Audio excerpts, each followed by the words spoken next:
Sir এই নিন চাবি। অভিরূপ চাবির গোছা এগিয়ে দিল। চাবি নিয়ে প্রতাপ চৌধুরী বললেন, তুমি ছাড়া এই বাড়িতে আর কে কে আছে কাজ করা দেখাশোনা করার জন্য? আমি আপাতত কেয়ারটেকারের ভূমিকা পালন করছি। রমা আর পাঁচু এই বাড়ি ঝেড়ে পুছে গুছিয়ে রাখে। যারা পিকনিকের জন্য আসে রমা তাদের রান্নাবান্নাও করে দেয়। তবে রাতে কেউ থাকে না তো আমরাও কেউ রাতে থাকি না। সন্ধ্যের মধ্যে কাজ শেষ করে বাড়ি ফিরে যাই। আমাদের বাড়ি অবশ্য খুব দূরে নয়। এই বাড়ির বাউন্ডারির ঠিক বাইরেই কিছু ঘর আছে, সেখানেই থাকি। আসলে বাড়ির যিনি প্রথম মালিক ছিলেন তিনি এই ব্যবস্থাই করেছিলেন। আচ্ছা বেশ, ঠিক আছে। তোমাকে ডাকলে যাতে পাওয়া যায় তার কি কোনো ব্যবস্থা আছে? হ্যাঁ আছে স্যার। যে ঘরে আপনারা শোবেন সেই ঘরে একটা দড়ি ঝুলতে দেখবেন। সেটা টানলে আমার ঘরের ঘণ্টাটা বেজে উঠবে।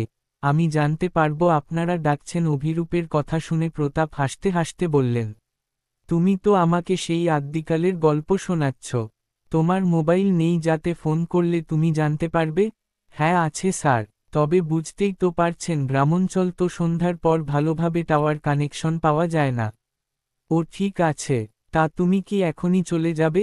তা কেন স্যার? আপনারা রাতে কি খাবেন সেটা বলে দিলে রমাকে দিয়ে বানিয়ে ঘণ্টাখানেক পরে এসে পৌঁছে দিয়ে যাব। প্রতাপ ওর বন্ধু অনিমেষের দিকে তাকিয়ে বললেন, কি হে, রাতে কি খাবে? এরকম ব্যাপার জানলে খাবার কিনেই নিয়ে আসতাম আসার পথে। অনি বললেন, আরে অত চিন্তা কিসের? ও তো বলছে রান্না করিয়ে দিয়ে যাবে। তাহলে বলো কি খাবে? বেশি আর কি, লুচি আর পাঁঠার কষা মাংস, আর একটু গা গরম করার জল। তারপর অভিরূপের দিকে তাকিয়ে বলল, কি গো তা হবে তো? অভিরূপ বলল, হ্যাঁ হ্যাঁ, আমিই নিয়ে আসব। ঠিক আছে তাহলে এসো, আমরা একটু ঘুরে দেখি বাড়িটা কেমন। আর যে ঘরে শোবো তা কেমন সাজিয়ে গুছিয়ে রেখেছ তোমরা। অভিরূপ চলে যাওয়ার পর প্রতাপ আর অনি নিচের ড্রয়িং রুম থেকে পায়ে পায়ে উঠে আসে দোতলায়। পুরনো দিনের জমিদারদের বাড়ি গঙ্গার পাড়ে। এককালে নাকি জমিদাররা এখানে থাকত, তারপর কোনো এক পুরুষ শহরের দিকে বাড়ি করে ওখানে সপরিবারে চলে যান। তারপর থেকে বাড়িটা পড়েছিল। কয়েক পুরুষ পর এক ছেলে, যে বর্তমানে বাড়ির মালিক, বাড়িটা ভাড়া দিচ্ছেন পিকনিক করার জন্য। এত বড় বাড়ি দেখাশোনা করে রাখার খরচ প্রচুর। বাড়ি ভাড়া দিলে কিছু টাকা তো উঠে আসে। তাই এই ব্যবস্থা। বাড়ির ভেতরে পা দেওয়ার পর ওদের দুজনেরই মনে হচ্ছিল যেন সত্যি জমিদার আমলে এসে উপস্থিত হয়েছেন। ওদের ঘরে এসে উপস্থিত হলেন ওরা দুজনে। বেশ উঁচু রাজকীয় খাটে শুভ্র সফেন বিছানা পাতা। তার সাথে বালিশ কোলবালিশ সব আছে। ঝাড়বাতিটা জ্বলছে। এক মায়াবী পরিবেশ তৈরি হয়েছে। পাখার সুইচ দিতে পাখা বেশ জোরে ঘুরতে শুরু করল। ওরা ঘরের লাগোয়া বাথরুমে এক এক করে ফ্রেশ হয়ে এলেন। প্রতাপ দোতলার লাগোয়া বারান্দার দিকে এগিয়ে গেলেন। তারপর হাত দিয়ে দরজার ছিটকিনি খুললেন। কিন্তু দরজা খুলল না। বেশ চাপ দিতে হলো ওটাকে ঠেলে খুলতে। অবশ্য দরজা খুলে যেতেই এক ঝলক ঠান্ডা হাওয়া এলো ঘরে। ততক্ষণে বাথরুম থেকে অনিও বেরিয়ে এসেছেন। বললেন, প্রতাপ, তোমার কাছে একদিনের জন্য নিজেকে জমিদার বাড়ির সদস্য মনে হচ্ছে। হাসলেন, তবেই বলো, তুমি তো ভাই আসতেই চাইছিলে না। প্রতাপ বলল, তখন কি আর বুঝেছি এত সুখ কপালে নাচছে। হঠাৎ দরজায় এসে উপস্থিত হলো অভিরূপ। বলল, স্যার, আপনাদের খাবার নিয়ে এসেছি। নিচে ডাইনিংয়ে খাবেন নাকি এখানে দিয়ে যাব? প্রতাপ বলল, নিচেই চলো, বিছানায় বসে কি আর খাওয়া যায়। চলুন বলেই অভিরূপের চোখে পড়ল বারান্দার দিকে খোলা দরজার ওপরে। বলল, এটাকে খুলল? প্রতাপ উত্তর দিলেন, আমি। ঘরের গরম হাওয়াটা বেরিয়ে যাবে। অভিরূপ আর কোনো কথা ও বিষয়ে না তুলে বলল, তাহলে আসুন নিচে, আমি খাবার বেড়ে দিচ্ছি। নিচে ডাইনিংয়ে এসে ওদের চক্ষু ছানা বড়া। যা বিশাল এক ডাইনিং টেবিল পাতা, মনে হয় একসাথে জনা 30 লোক বসে খেতে পারবেন। তবে অত লোক এখন না খেলেও টেবিল কিন্তু আগের আমলের মতোই সাজানো। ওরা দুজন এসে মুখোমুখি বসতেই অভিরূপ খুব সুন্দর করে সব সাজিয়ে দিল। তারপর বসে বসে খাওয়া তদারকিও করল। খাওয়া শেষ করে উঠতে অভিরূপ বলল, আপনারা হাত ধুয়ে বসার ঘরে আসুন, আপনাদের পানীয় ঢেলে দিচ্ছি। দুজনে এসে বসতে অভিরূপ পরিমাণ মতো সব মিলিয়ে গ্লাস এগিয়ে দিল দুজনের দিকে। প্রতাপ বললেন, অনেক ধন্যবাদ তোমাকে। অনেক করেছ আমাদের জন্য। আর থাকতে হবে না, রাত তো অনেক হলো, এবার তুমি এসো। দরকার পড়লে তোমাকে পাবো তো? অভিরূপ, হ্যাঁ স্যার, পাবেন। আমি আসি তাহলে। শুভরাত্রি। অভিরূপ চলে গেল। ওরা একটু করে পানীয়ের গ্লাসে চুমুক দিচ্ছেন আর গল্প করছেন।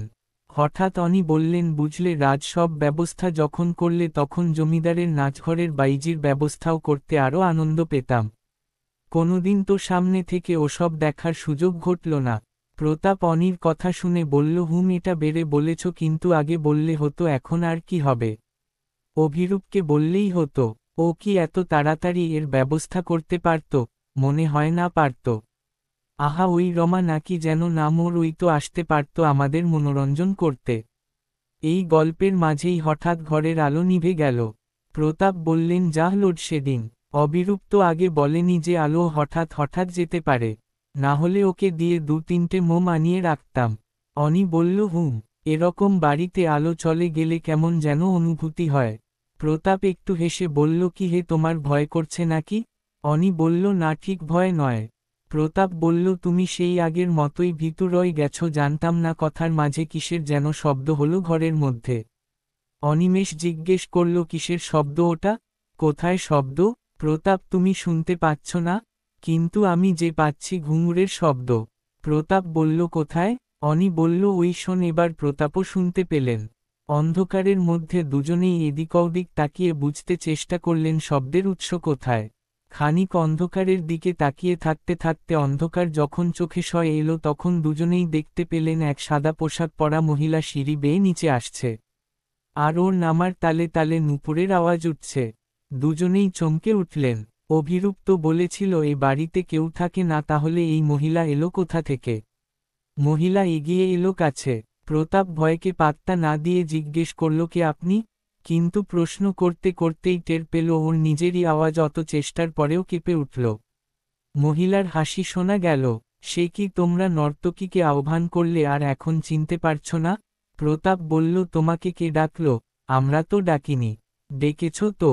তা কি নাচ দেখবে? কত্থক নাকি আধুনিক কিছু? তুমি যাও, তোমায় আমরা ডাকিনি। এখন ডাকনি, কিন্তু তখন তো ডেকেছিলে, আর আমি আমার শিশু সন্তানকে ছেড়ে আসতে চাইনি বলে জোর করে ধরে এনেছিলে। আর যাতে ভবিষ্যতেও একই সন্তানের দোহাই না দিতে পারি, তাই ওকে মেরাই দিলে। মহিলার কথাগুলি শুনে প্রতাপ বলল, কি সব বলছো আজগুবি? আমরা তোমাকে চিনি না। এইবার ওই মহিলাটা বলে উঠল, চেনো চেনো। তোমাদের রক্তে আছে নারীদের নিয়ে ফুর্তি করা, বদমাইশি করা, আর তোমাদের কথামতো না চললে তাদের পৃথিবী থেকেই হাপিস করে দেওয়া। সেই দূষিত রক্ত এখনও শরীরে বয়েই চলেছে। তাই তো এতদিন পরে ওই বাড়িতে এসেই নর্তকীর কথা মনে পড়ল। সেবার ক্ষমতার অভাবে প্রতিশোধ নিতে পারিনি। এবার তো ছাড়া যায় না বলেই দুটো হাত এগিয়ে গেল দুজনের গলা লক্ষ্য করে। এতটাই আকস্মিক আর এত তাড়াতাড়ি ঘটল সব কিছু যে ওরা পালানোরও সুযোগ পেল না। অভি অভি করে আওয়াজ তুলতে চেষ্টা করেছিলেন প্রতাপ, কিন্তু গলায় স্বর ফুটল না। ওদিকে আঙ্গুলের চাপ বেড়ে চলল গলার ওপর। দুহাতে ধরেও ছাড়ানো গেল না। অনি আর প্রতাপ দুজনের কথাই আটকে গেল। দুজনেই গো গো করতে লাগল, কিন্তু গলার ওপর চেপে বসা হাত দুটোকে ছাড়াতে পারল না। খানিক পরে দুজনেই গড়িয়ে পড়ল মাটিতে। কিছুদিন পরে পুলিশ এসে উদ্ধার করল পচে গলে যাওয়া দুটি দেহ। অফিসার শুধু ভাবলেন, এরা এখানে এলেন কিভাবে? সমাপ্ত।